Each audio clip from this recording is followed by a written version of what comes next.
beans,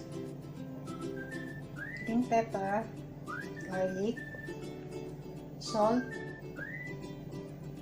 magic nor cubes, young coin, onion, black pepper, soy sauce, ang ating pancit bihon, at ang ating ginisa mix, ang ating sahog na pork, carrots, sayote.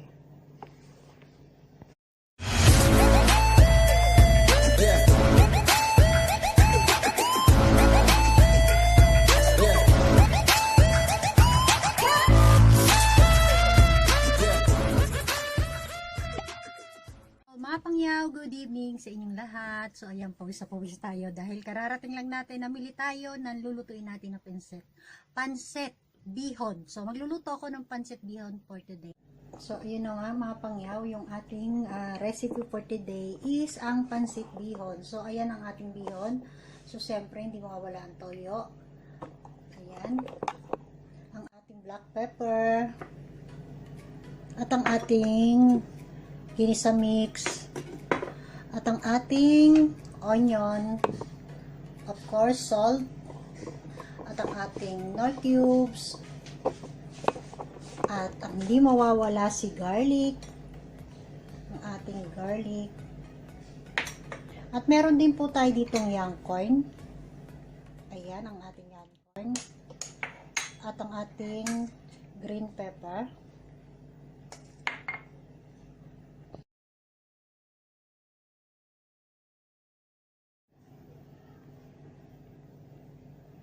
beans,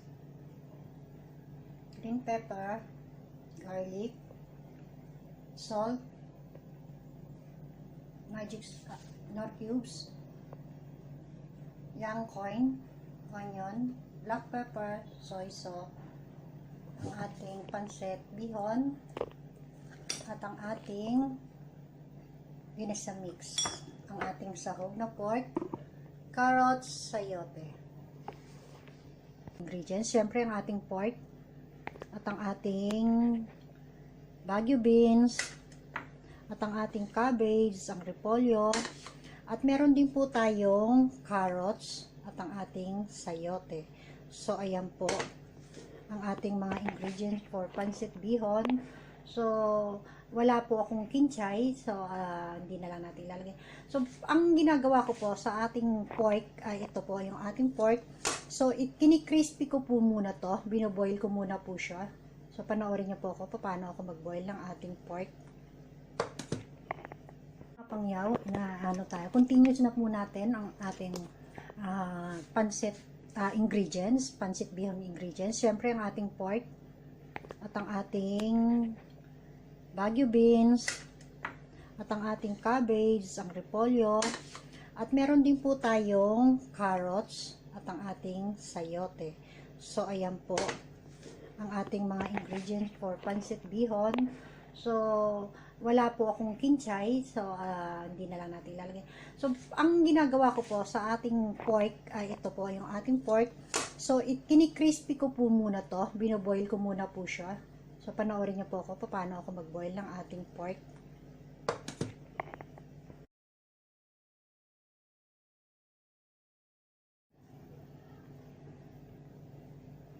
Beans, green pepper, garlic, salt, magic nor cubes, young corn, onion, black pepper, soy sauce, ang ating pancit bihon, at ang ating ginisa mix, ang ating sahog na pork, carrots, sayote.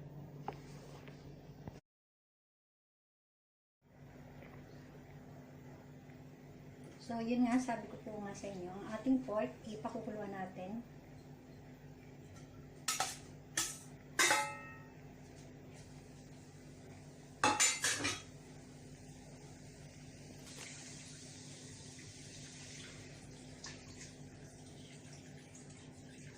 So, habang natin po pinakukuluan siya, so, nilagyan natin siya ng water at lagyan po natin ng salt. para pag kumulo na po siya at nag-crispy na siya, eh, malasa yung ating sahog. Hayaan lang natin siya mag-boil at mag-crispy yung ating pork. So, ayun na nga mga pangyaw. Para ang style ko po na pagluluto ng ating bihon. So, yun. Binababad ko po ang ating bihon para yung hindi na siya matakaw sa. So, ito na nga po yung ating pork na kiniriski natin. So, pinakuluan na po natin siya. So, dahil nag-absorb na yung kanyang water, so, yan. Hayaan lang natin mag-crispy yung ating pork at lalabas yung kanyang oil. So, yun na rin po ang ating gagamitin oil, yung pinag-anuhan ng ating pork. So, kung makikita nyo po,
stay out of your way. I can see the way you look at me, I'm such a disgrace. I never really asked to be brought into this place.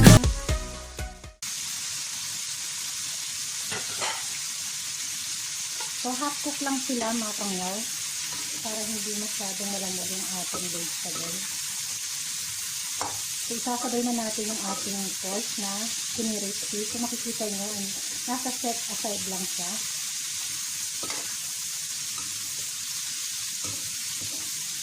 So, hayaan lang natin na lumambot ng konti at half cook lang po natin ang ating vegetable.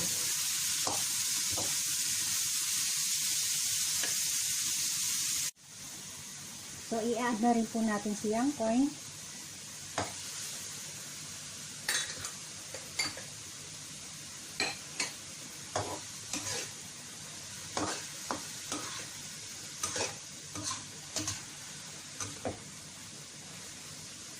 At ang ating green pepper.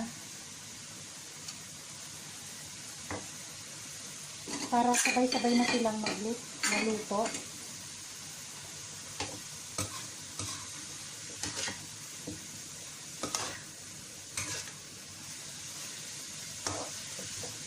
At isunod na natin si Knorr cubes. So, ilalagay natin ang ating cabbage. Mamaya na pag luto na yung ating bihon. So, ayan.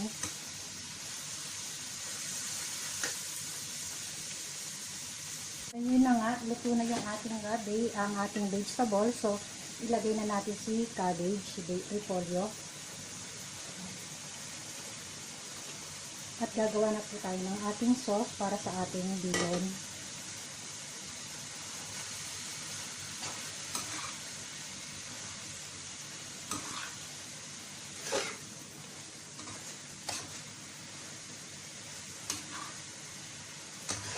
Iluluto lang po natin ang ating gulay.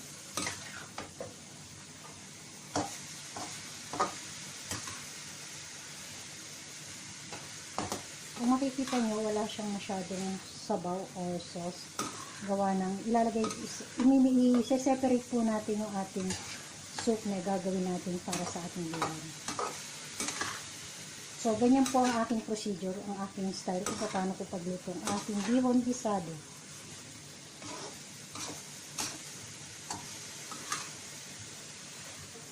Pwede nyo rin po siyang iasahugan ng chicken liver or chicken.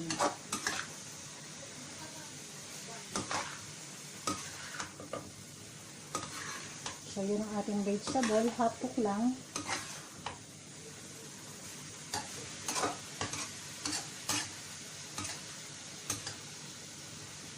At si binis sa mix.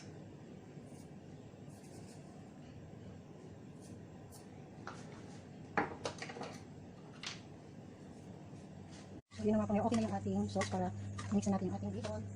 So, sabi ko nga sa inyo, binabad na natin siya para hindi na siya matakaw sa tubig. So, nakaseparate din ang ating vegetable.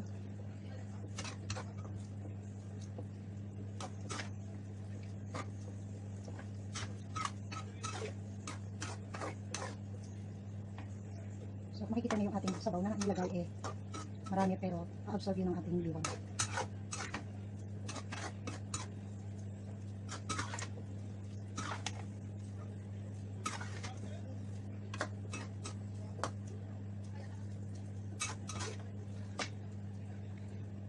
So, ayan ang mga pangyaw. Kung mapapansin nyo yung nilagay natin sa bowl ay napakadami. So, dahil nga sabi ko nga sa inyo, mag-absorb yung ating water dun sa ating bihon. At napakaganda ng quality ng ating bihon. Ayan, sa super, ang kanyang quality, ang kanyang brands. So, ayun na, ilalagay na natin yung ating vegetable. Ayan, mainit. So, dahil luto na yung ating pansit, so, i-mix na natin yung ating vegetable. So, sabi ko nga sa inyo, half cook lang yung ating vegetable. Masarap ang bihon natin pag yung ating vegetable hindi siya masyadong overcook. So, ganyan lang, tama lang. So, dahil luto na rin yung ating sahog, so, ayan, i-mix lang natin. So, ganun po ang ating pansit gisado. So, kain na po tayo, mga pangyaw.